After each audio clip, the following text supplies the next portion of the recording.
Barbara Martin, who is the canon for all things, that should be her official title, in the Diocese of Maine.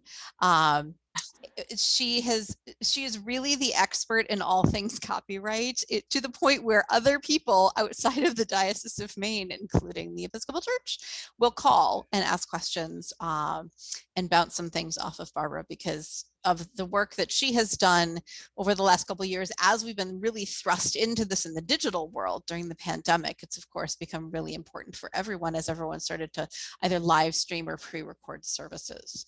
So as I said before, ask questions, put them in the chat, and then I will sort of act as moderator, asking Barbara questions either intermittently or at the end. This is being recorded because we know a bunch of people couldn't come today. We'll share it with them. And I think with that, Barbara Martin, Canon, I will have you take it away. Oh, thank you, Canon Clark. It's a joy to be with you today. This is a very new and emerging field for me. I don't pretend to know all the answers, but generally I know where to look or who to ask. So if you have questions, please let me know. And those questions develop this slide deck into the next generation. So what you're seeing today for you is the third or the fourth iteration of this presentation. And I'm very happy to be interrupted. So please do not hesitate at all. And so thank you, Katie, for that warm welcome. And I'm going to begin sharing my screen now, and we will get busy. Thank you for being here on this beautiful summer afternoon.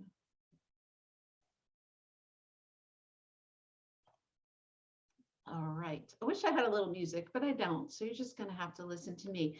Please do not let the volume of information on each individual slide put you off. Katie has the slide deck. You will have access to it, so just maybe just sit back and relax and lean into listening and wondering and questioning some of the information that you're going to hear. Fair enough? Fair enough. All right, great. So we're going to learn about copyright today because it's important to our ministry and our mission as the church.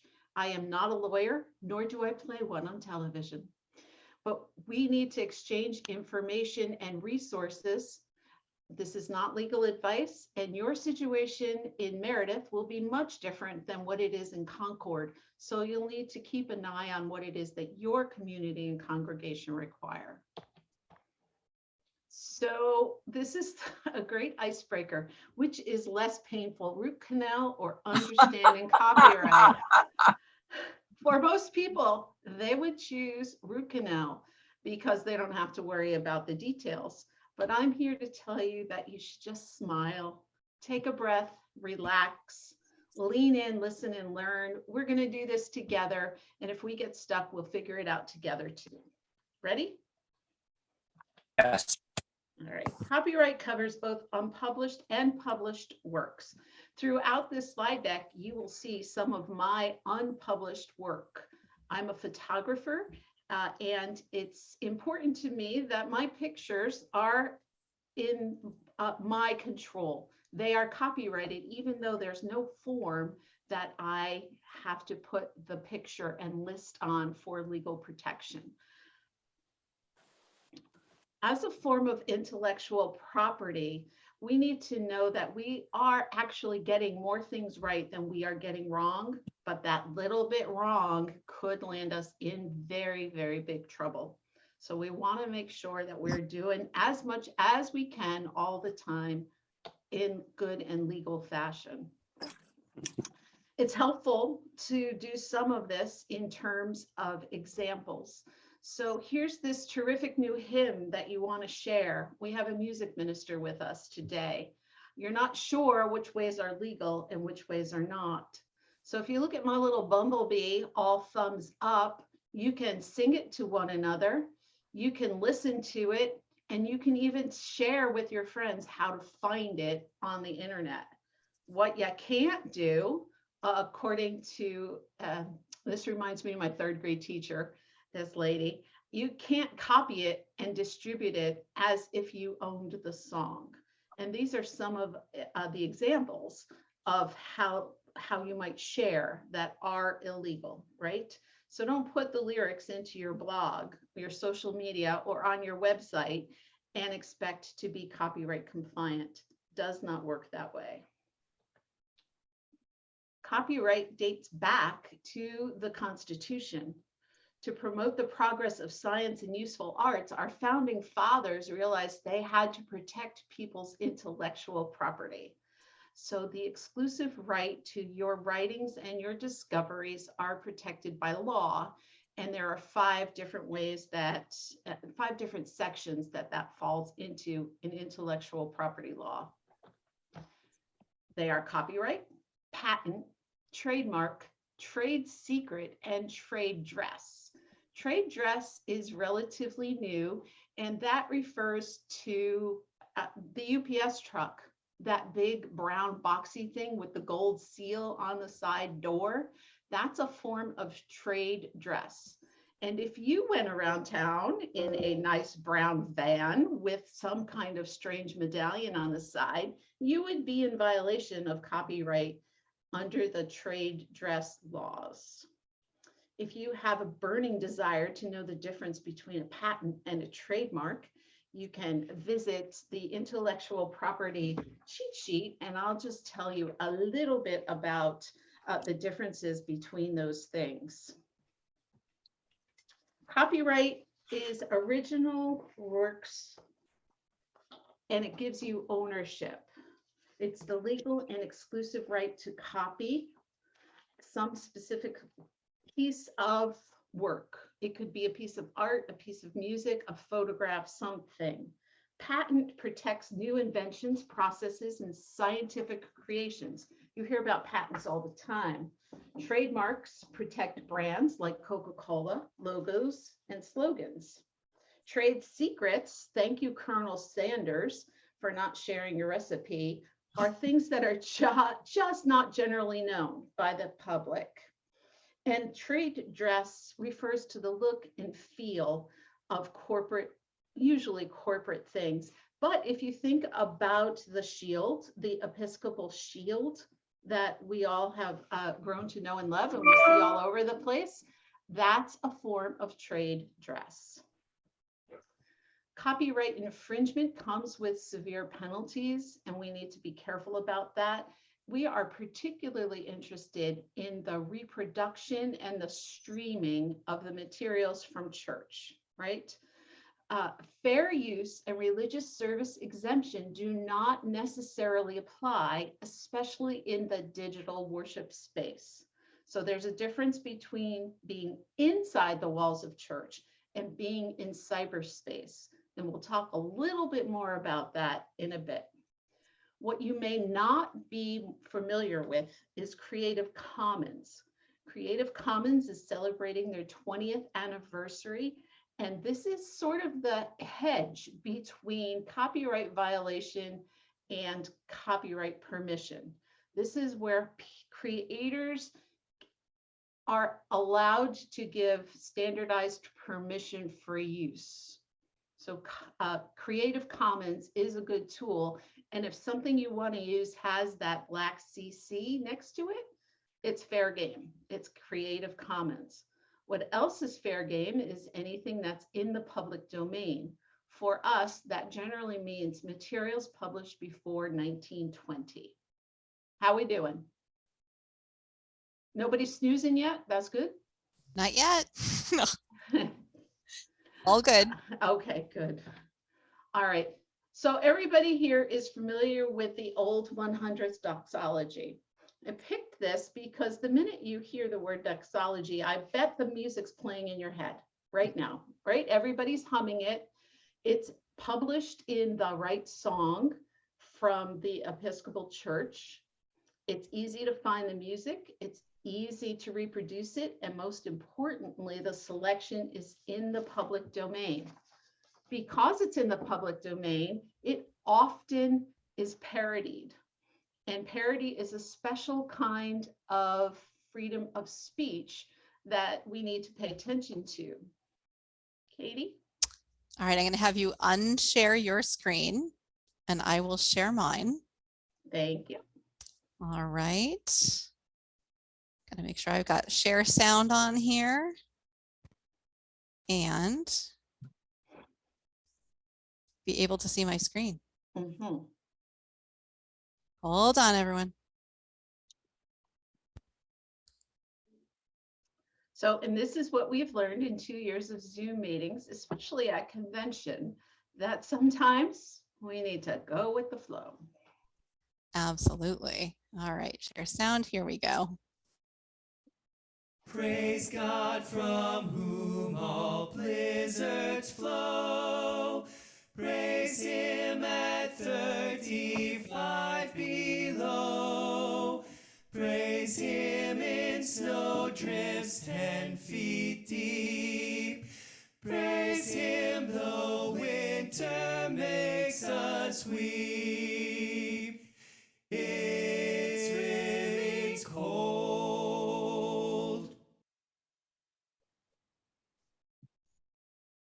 Thanks, Katie. Isn't that so? That is a creative use of a song in public domain. It was a little more interesting when I did this the first time, and it was January, and it was really cold.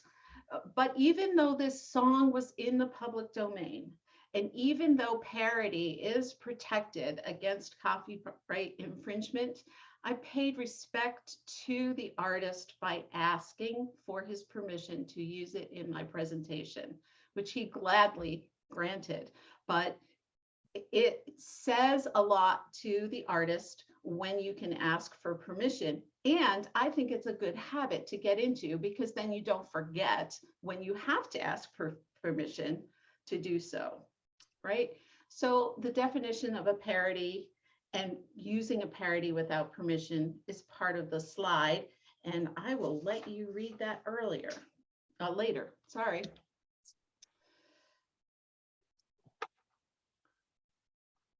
Church publishing makes a lot of their materials available for congregational use without copyright. If you've never been to Portland, this is the view from the crow's nest of St. Luke's Cathedral. And this is one of my photographs, and I'm sharing it with you. And it also has been used by the cathedral with permission of the artist in some of their materials. So it doesn't matter how close you are to the organization. I was happy to be asked by St. Luke's if they could use this particular photograph. And I love it. And if you've never seen the cathedral, please enjoy it. I know that you're all familiar with these particular resources. Some of them we use every week, but some of them I don't think I've used Gradual Psalms in a decade for one reason or the other. But there is a good chunk of material from the church already available copyright free. So you don't have to hesitate about that. I left this slide in because during the pandemic, there was limited permission granted by Church Pension Fund for free and easy access to a lot of their library in Right Brain, Right Song, and Right Planning. That permission has now expired. And if you are still depending on that consideration from the time of pandemic, please stop and get your copyright affairs in order. That did expire almost a year ago now, and it has been brought to my attention that some people were still using it. So it's over. It was very nice of them, but all done. So there's a difference between what happens at an in-church service and what happens on an online service. Streaming, live streaming, podcast, broadcast, pre-recorded liturgies, they're all considered to be basically the same thing and are absolutely required to carry copyright notification. So you require a license that's paid for, written, or permission is granted to use. One license in particular has the add-on bit for this electronic and digital presentation, but they call it all podcast. So just be aware that their vocabulary is a little different than here, and it's the podcast license from one license that will cover your live streaming. Sometimes that's not very clear on their website. remember I mentioned that there's a difference between what happens in church and what happens in cyberspace. Here's some good examples that are covered by the religious services exemption. Fair use may also apply. Fair use is what I'm depending on today to bring you this presentation. I am using bits and snippets of various information from various sources to educate others, and that falls square under fair use. I could also read you a poem if we were in church. I could not give you a copy of the poem, and I could quote the person who wrote the poem if the information was in the public domain. The important part here for religious exemption is that it is worship.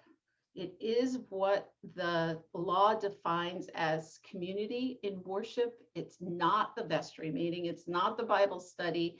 It's not even the altar guild meeting that can start with a prayer.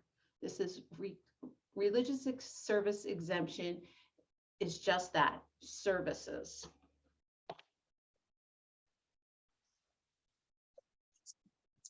So the inside space is very, very small, but the outside cyber universe is huge.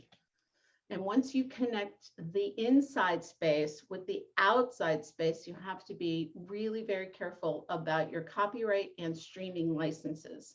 Those are required. These are some of the most popular places to get copyright and live streaming licenses from.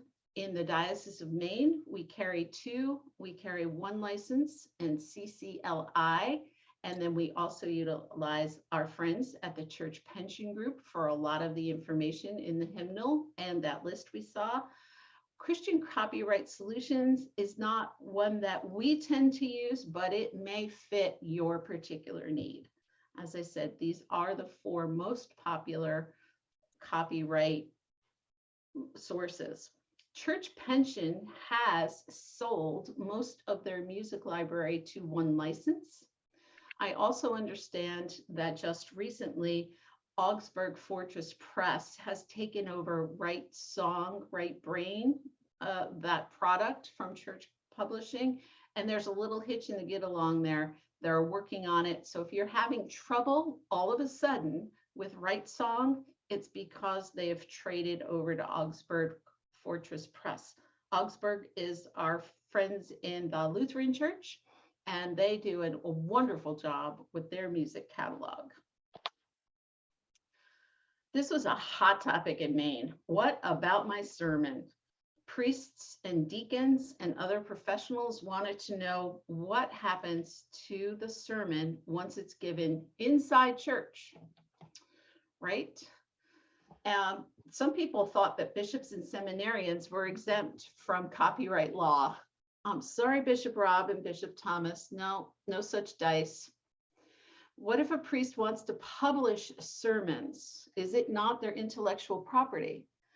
Well, no, it's not. And that's hard learning for some folks. If the archdeacon at the cathedral, who is their employer, writes this wonderful, wonderful sermon that generates some income, it does not belong to the author, it belongs to the employer. And all of a sudden, we're seeing priests and others entering into letters of agreement with congregations where it's becoming increasingly common to include a clause that deals with who owns the sermon, what happens if the sermon is sold, and if there's any residual income generated by a book or a publication, that who gets the money is the bottom line. And that's pretty new. I haven't seen that. I'm 14 years with the diocese, and it's only in the past 18 months that I've had requests for information about including that in letters of agreement. Likewise, if you hire someone to give a wonderful sermon at diocesan convention, they will most likely negotiate what it is that they expect from that letter of agreement. So be aware, they will make available to you their contract terms, and once you sign the contract, you are obligated to abide by their wishes. Not that you can't negotiate it first. I picked on Mary Oliver because she's very popular in the Episcopal Church. Mary Oliver's estate, her literary agency, is ruthless when it comes to finding places where her poetry is used without permission. The fines are steep. They're happy to grant you permission. They're not so happy to find that you've used it without it. Most authors use something called a web crawler. That's all these little robots do, is look for copyright infringement problems. We had this problem in Maine. One of our smaller congregations had a death in the parish, and when they published the announcement, they also published The Dash. Are you familiar with that poem, The Dash? And the web crawler found it. It was published without permission, and Church Insurance had to get involved because it was decided that it was copyright infringement. It ended okay in the end, but absolutely they were horrified and very, very upset. I think we have a request for a break. So questions? Thank you. I think I'm not muted. Can you hear me? Yes, ma'am. Thank you. Okay, just so I've got 3 questions already. Go ahead. And the first one, let's take Mary Oliver. Just Right. to make sure I understand the whole picture here. If I read a Mary Oliver poem during a church service that was not being recorded or streamed, that would be okay under fair use. As long as you cited the author and your source, and we actually have an FAQ about that at the end of the presentation. Okay, so you had said that fair use applies to religious services unless they are recorded or streamed. Mm-hmm. But later you pointed out that fair use was applying to this presentation, although this presentation is being both recorded and streamed. Why was that different? Because I'm using it for educational purposes, and I'm only using small snippets, and there is information about source material at the end of the presentation. So a church service is not educational purposes? Is that why it's Not under fair use. That falls under religious services exemption. I see. So religion and education different. Okay. Little bit, Yeah. some no, overlap, but mostly you've got it. Yes. Okay. So my last question so far is, you said that church publishing has granted blanket permission to use its materials, but then you said that Right Song and the hymnals, that there was only a temporary permission on that. So the blanket doesn't cover, what is it that church publishing does that the blanket doesn't cover? If you think of the Book of Common Prayer, Lesser Feasts and Fasts, Yeah. those are blanket covered. It's primarily the music that's not covered. The music is all under copyright, and your music minister will know sometimes there's copyright on the music, sometimes there's copyright on the words, sometimes there's copyright on something else, and all 3 of those things need to be addressed. Sometimes the piece is in the public domain. That's why the music catalog is for any artist, even the Episcopal Church, is so valuable, right? Because you need copyright and you have to pay for copyright. That's what one license does for you.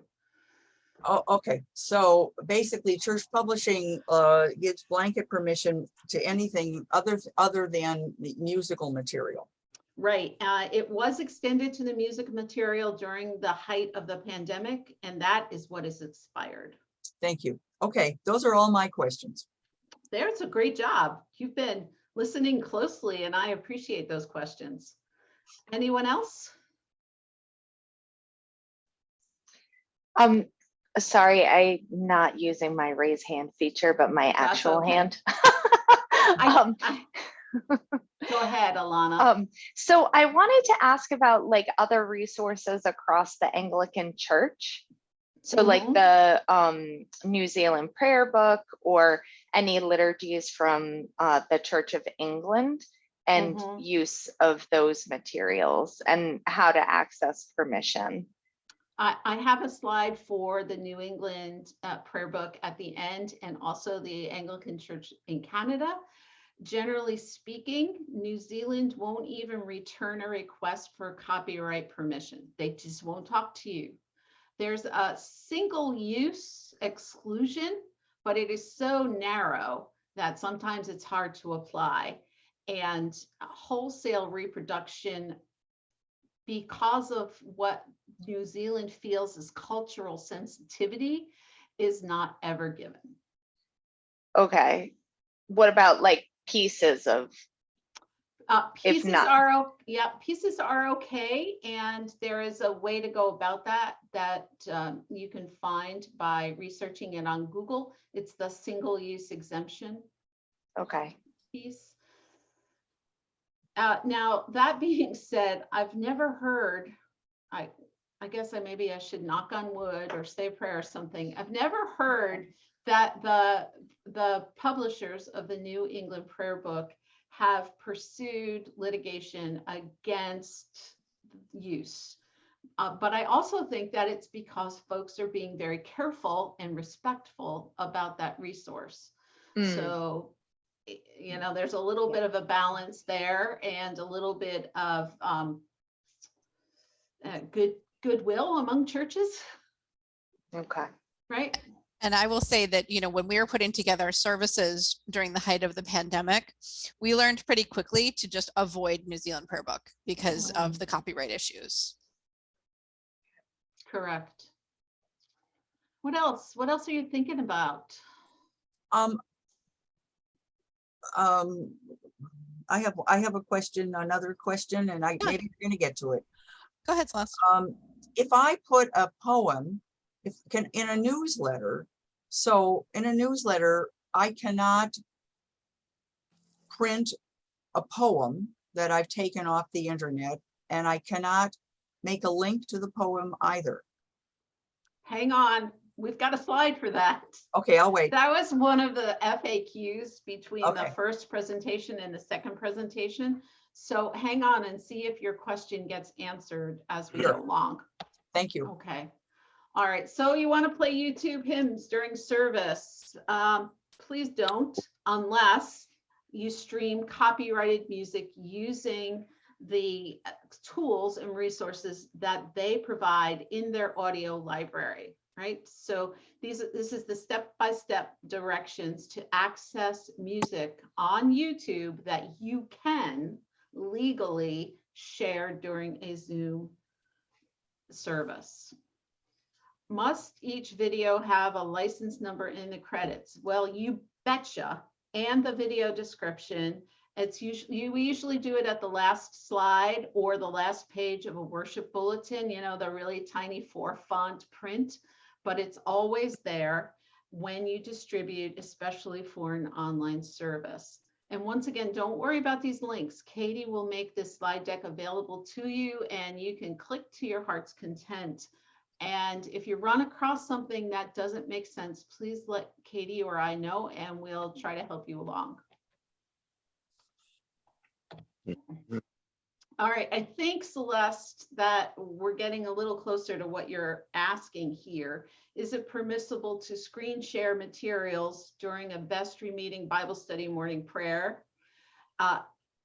When the material is up briefly, there's no hard copy, the Zoom meeting is not recorded, what's the deal? Our chancellor has encouraged and counseled us to err on the side of caution because no court anywhere has decided yet that a Zoom room is the same as being inside church.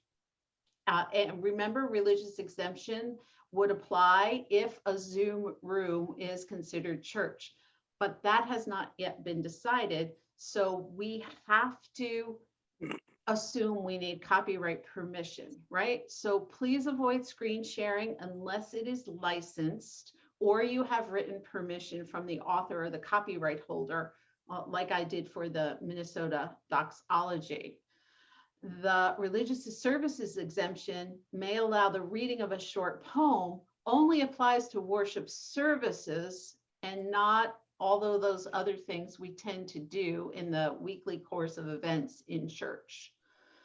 The Zoom application for religious services concept has yet to be tested. So let's not us test it. Is, you know, like let somebody else maybe wade into those waters, or we'll get a court decision if somebody asks them the question. Can I put words to a song on social media if I also include the link to the source? And now you'll remember we talked about this at the very top of the slide deck. No, not without license or written permission, right? You will be in violation of copyright. What about reading a poem in a sermon and streaming it as well as posting the stream on YouTube? The minute you go outside the walls of the church, when you connect that Ethernet cable from inside the church to the cyber universe, that's different, right? You can read it inside the church, inside the four walls under religious services exemption, but you cannot stream it to the cyber universe. I would also caution that you not read the whole entire poem, and it shouldn't happen every week.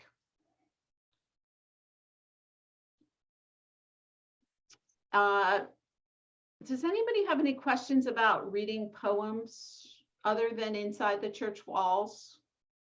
Celeste, I think we're getting closer to what it was that you were asking. I want to make sure before we go further.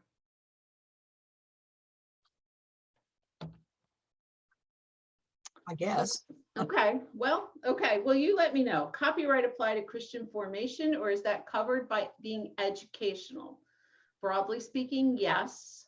Education is fair use if inside that smaller space. When you start doing things in cyber universe, licenses are required, and that might mean the license both for the work and for the streaming, right? So think of a hymn. You need to license the song by reporting it, and also have the podcast license so that you can stream it with the permission, right? So the bigger the borrow and the further away from the walls of the church, the closer you get to copyright infringement. Please use your license capability. I found that the customer support desk at One License is phenomenal.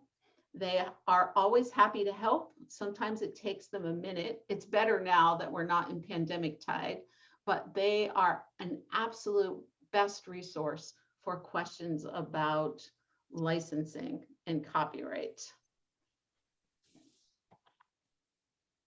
What about quoting a famous person's words, including a prayer? We used Phillips Brooks' prayer at town hall once. Is that in public domain? How wide a scope is the 1920 limitation? Do you remember we said in the beginning, things before 1920 have a different set of rules in the public domain than things published after. Mr. Brooks is long dead and public domain applies. There's not a difference in public domain between excerpt and the whole thing. Public domain applies to all materials which otherwise would maintain copyright privilege. Now, this doesn't mean that if something was published in 1919, you can consider it's in the public domain. Often what happens is the estate for that publication will petition the courts for an extension. So they get this sort of renewal thing going. So even though it's before 1920, it's still under copyright protection. There's a list of things that are included in the prior to 1920 limitation. If you're interested, cornell.edu has the information that you need.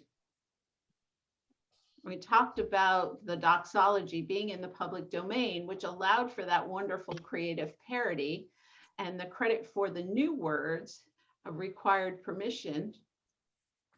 that I got from the artist in writing. And if you want to listen to it there, it is again. Here's the New Zealand prayer book part. The copyright permission for that book is not available and the requests are not answered. It is not clear to me at this point if the Anglican Church of Canada has placed their prayer book in the public domain, although excerpts are used pretty regularly, the same with New Zealand. The estates of Mary Oliver and Robert Frost are aggressive about enforcing their copyrights. Their estate will follow you around, so please be careful. Some authors are a little more lax. Some have put their stuff in Creative Commons, so it's easier to use them. Others are vigorous about enforcing their copyright privilege. If you think you know a lot, I would encourage you to take the copyright quiz. I learned a lot, and the first time I took it before I did any of this research, I did abysmally. I flunked. It was bad. It's much better now, but I haven't taken it lately, so I don't know if they've changed the questions. The sources and resources for information are listed here.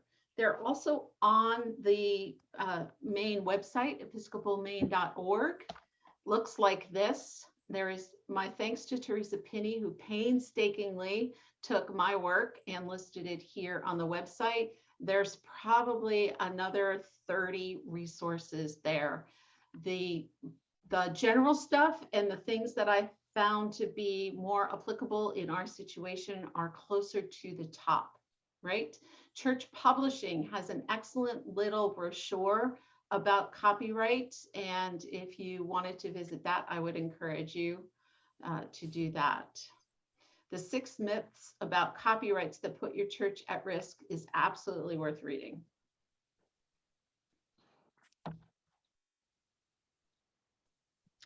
And there you go. You all get gold stars for listening to me drone on about the most interesting topic in the Episcopal Church today, called copyright. This is why we have you as our guest speaker, Barbara Martin, because you are the subject matter expert now, Well, for better or for worse in your world. I don't quite know how this, I don't know how this happened. It actually. happened. It happened. It happened. Well, happened. we needed it, right? In the depths of the pandemic when we had to so swiftly go online. I'll speak just briefly to a couple questions that come across my desk sometimes, is when they talk about, you know, people you can quote and all of that, always think of that 1920 rule, and also sort of large swaths of authors. So when you think Shakespeare, the entire works of Shakespeare are public domain. You can quote them, you can go read Hamlet, you know, in the church if you'd like. Those are public domain. So are, you know, Charles Dickens, all of that is public domain. So basically do your research before you push something out for all of the reasons that Barbara has elaborated on. Another question that I get is, especially for things like YouTube and Facebook and copyright and all of that, especially when you're streaming church services. Now, the two platforms, because they are owned by two different companies, work differently. So let me speak to YouTube first.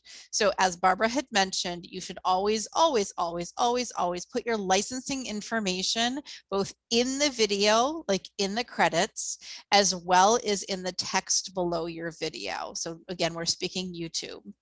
Now, what will happen sometimes, even though you're completely covered with your license, is in your YouTube studio, so the back end of YouTube, it might say copyright violation. Now, that might happen. Don't let that panic you, because if you've got your licensing information in there, you are good. That's their automated system, like listening for things and finding things. What concerns some people is the wording that YouTube puts alongside that. Like, if you are monetizing off of YouTube, you're in violation. Well, none of us in either diocese are monetizing on YouTube. You have to have at least 10,000 followers, at least on YouTube, to even hit the tier where they invite you to monetize on YouTube. So by us asking, let's say for a donation, please donate to our church, that's not monetizing. It's a whole back end system that YouTube is talking about. So if it throws a flag, if you get concerned, you can always call me. But YouTube is pretty okay with those things as long as you've got your licensing all buttoned up. It's very different on Facebook because it's a little bit more automated. That even if you have the licensing, sometimes their listening bots will pull down your entire video. Mhm. They can do two different things. Sometimes they can actually take the music out of it, but oftentimes what those bots do is they remove the video in sum total. Even if you've got all of your proper stuff listed, it's the wrong thing in their ears and they say, no, thank you. So we've got a great example. When we did an online service, and I can't remember what month it was for, in probably 2020, late 2020, the postlude included a riff on some Beatles stuff. Well, the Beatles catalog is very, very heavily copyrighted. And as soon as the Facebook bots heard that, they removed our entire video from Facebook and we could not put it back up on Facebook. Is that same video still sitting over on YouTube? It is. So those two platforms work very differently in terms of how quickly they will remove or flag or even go at you about things. Celeste, go ahead. Okay, I just want to make, at the very beginning, one of the first slides talked about using in let's say a church newsletter, a link. So, I mean, if I found by going on the internet, I found an interesting article that I wanted to share with the congregation by including a link to that article, I can't do that. Is that right? I can't do that. Are you sharing it in a public place on your webpage, or are you sharing it? I'm trying to find the slide that you're referring to. How are you sharing it, and what is your audience? Well, it would be in our newsletter, our e-newsletter. I'll give you an example, but I know this doesn't apply because it would be something that the bishop said. If the bishop put out a statement about something, but let's say it's some other bishop of some other church, and I wanted to refer the congregation to that by saying, you can hear more about what he said here. I can't do that. Well, I think this slide will be helpful. Okay,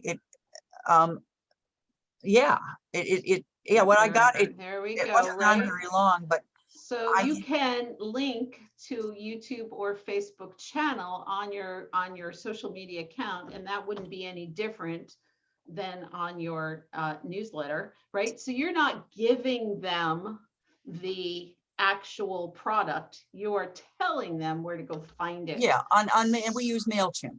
Right. Yeah. So that if it is on YouTube and they have to click on YouTube, and then there's the money part that Katie was talking about, the click is still earning the income over on YouTube. You did not steal that from them. But it wouldn't necessarily be YouTube. It would be something I found on the internet. So I can speak to that too. Mhm.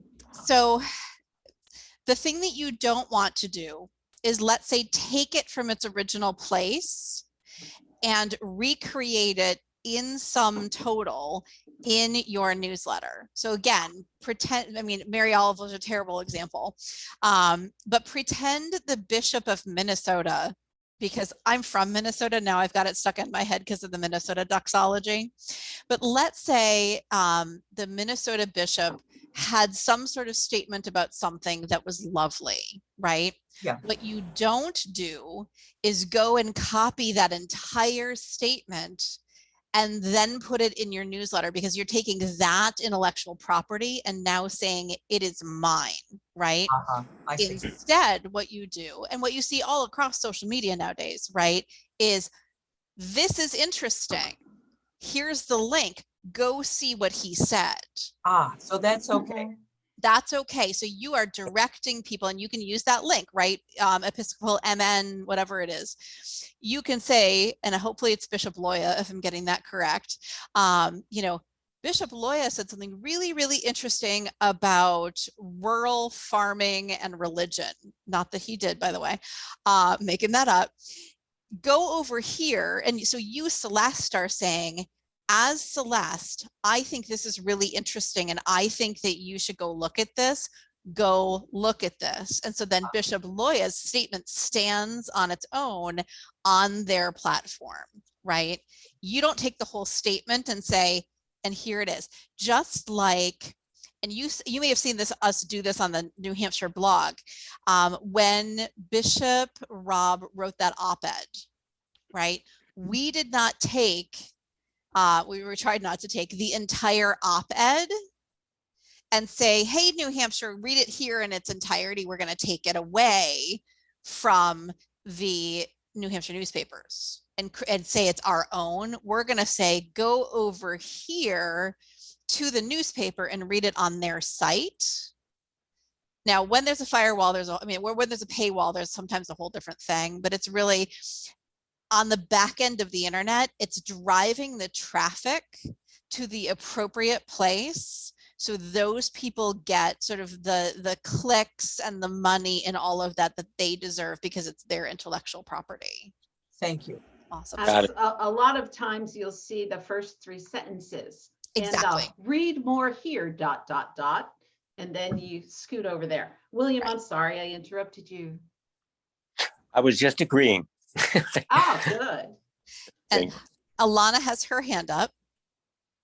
I was going to ask about like quotes.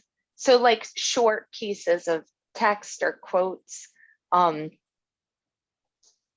Does every quote used, like I make a lot of stuff in Canva, and I've been putting those quotes mostly in the newsletter, which is like a direct email, and then it's not posted on Facebook or anywhere else, because I'm just like at a loss for how much text I can use. And yeah. I think you could shorter quotes or references, and even paraphrasing is usually okay without permission. But if you've got a lot larger than that, that would be a problem. And you should always cite your source. Right. So like recently I used I pointed to a Brene Brown blog, and she had referenced a Viktor Frankl quote, like in the newsletter, I created a graphic with the Viktor Frankl quote, and then in my text said, Brene Brown's blog, you can read about her reflections about this quote by clicking here, and it went to her site, but it like for me, honestly, and Katie knows this, like there are certain parameters that I understand, and at the same time, sometimes I feel like I go into paralysis because I'm like, oh my gosh, I need to like do my job, like figure this out, so yeah, so then it's right. Yeah. So I think if you think limited use, like these little tiny snippets, generally speaking, you'd be okay. If you got much larger, or even the whole thing, you better darn well have permission, right? Okay. From the author, either through your license or written permission of the source. Okay. So I think it's a scale thing, right? And fair use is sometimes misused, right? And we don't want to do that. Yep. May I ask a question? Sure. What following up on what you said, Alana, what about something like the only one I can think of is ask not what your country can do for you, but what you can do for your country. Is that something that's, you know, known by everybody? I mean, presumably. Is that a snippet? Would you call that a snippet? Or would you need, I guess you would need to acknowledge it while you're saying it.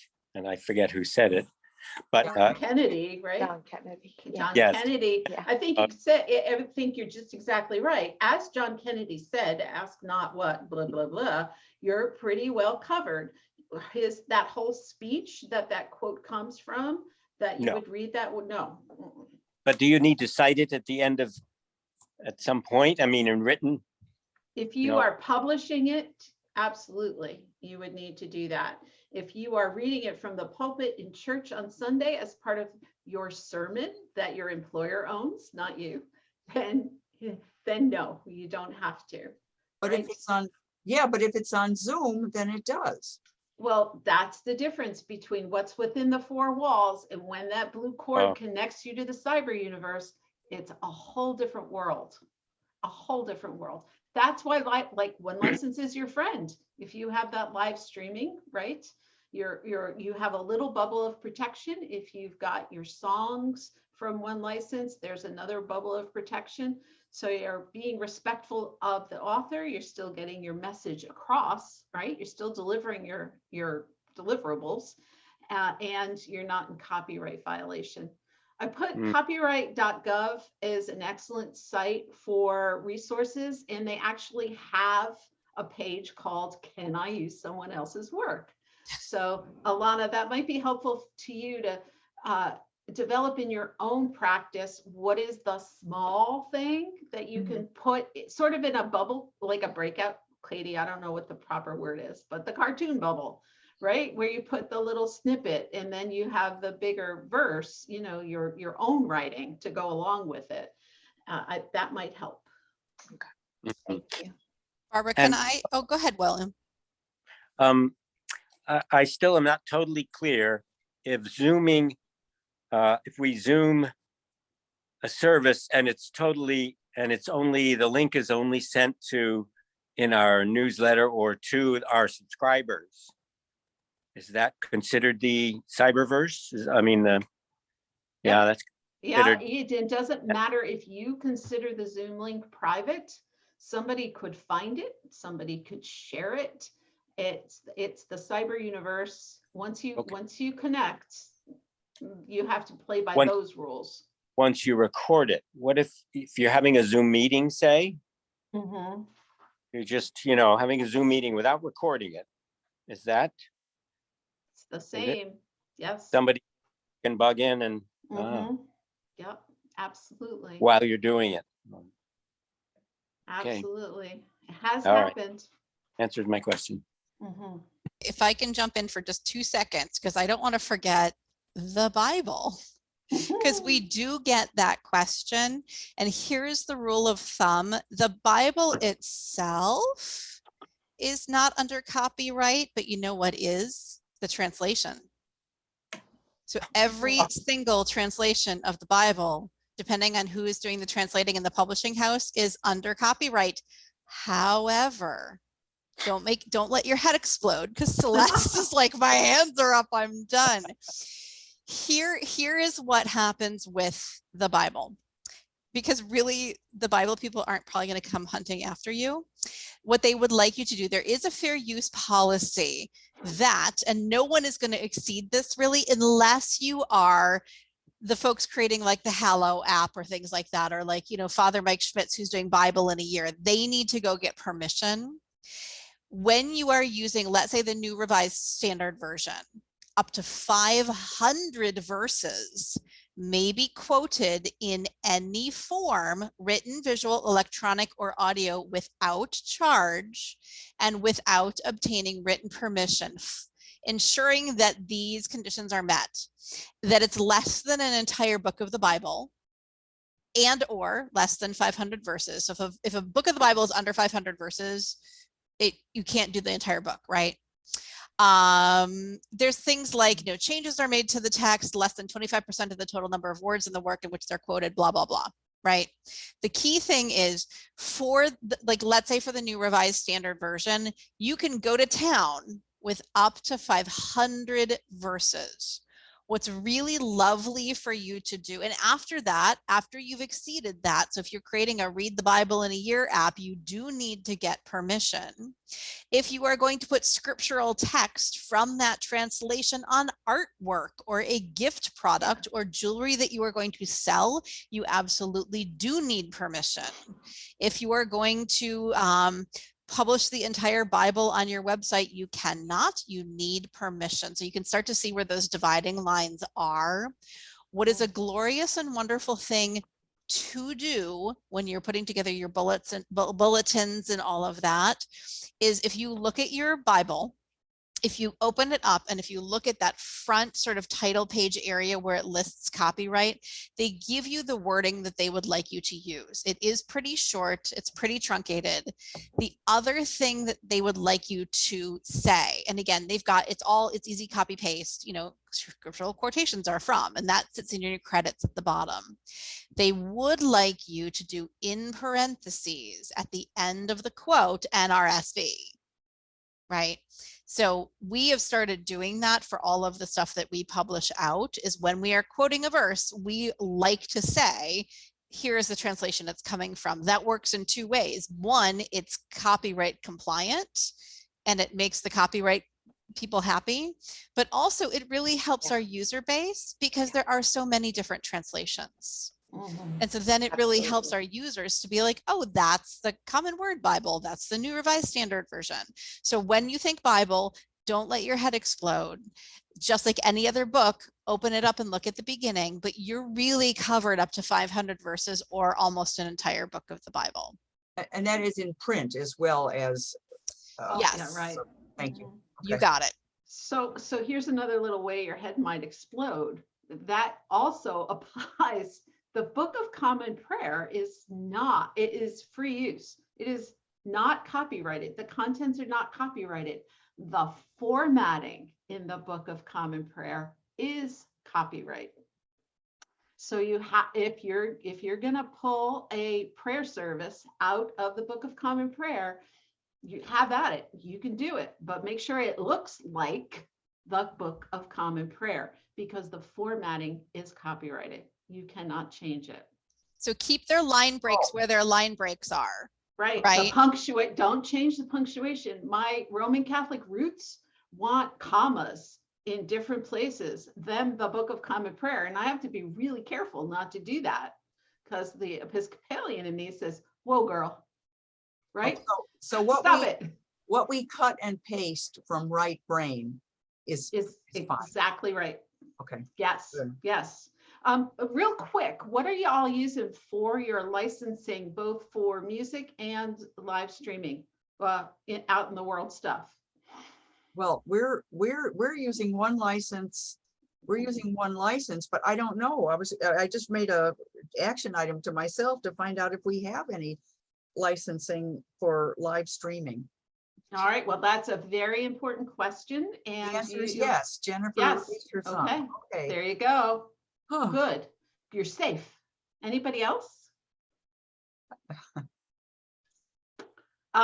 In Diocesan House, like I said, we carry several licenses and we share, especially Katie and I are bouncing those licenses back and forth a lot. The one we don't use, the youth services uses the CCLI more frequently than Katie and I do, but it's a budget item for us. We make sure that all of the bills are paid and that Katie has the freedom to live stream anything, pretty much. We've got it covered, right? It's not the live stream, the podcast live stream option comes in a bundle from one license, and it's not that expensive. If it's $250 a year, it is surely a lot less expensive than having to call the chancellor saying, excuse me, I need a lawyer, or calling church insurance and saying, help, please. And I know where I'm looking at the time, and I know we'll want to wrap it up. I know that if you have additional questions that we didn't answer here, please just email me, because Barbara and I talk about 17 times a day, and we'll get those questions answered. If you want to go deeper, even to say, you know, if we're going to do podcasts and we need music for that podcast, or we don't have a church musician right now, is there anything available out in the, you know, on the interwebs? Yes and yes. There are absolutely places where you can purchase music. That's what we do for the background audio for our podcasts. That is all purchased music. So now we own the license to it. And all of those things. So additional questions, please do send our way, because we weirdly like this stuff and nerd out about it sometimes. Sometimes we get annoyed with it, but our little sort of legal brains get all excited about it. And I would love to publish the 5th iteration of this slide deck based on the questions and the information you passed to Katie and me. Please feel free, don't hesitate to let us know what's on your mind, or if you find something absolutely fascinating, I'd love to hear about it. Absolutely. So we will capture this recording. The video of this meeting will go out in the next-ish e-news, right? Kathy, who's on the call, will get that in the next e-news. So then you'll all have it. And for the folks who couldn't attend today, because some people were triple booked, they'll get that as well. And then you can more leisurely read the slide deck too. I do realize that I violated a lot of PR and communications rules about how much information to put on a slide, but the end user was reading it, not listening to me. So I figured I would take some liberties. Thank you so much for your patience and for listening. Have at it. Happy copyright.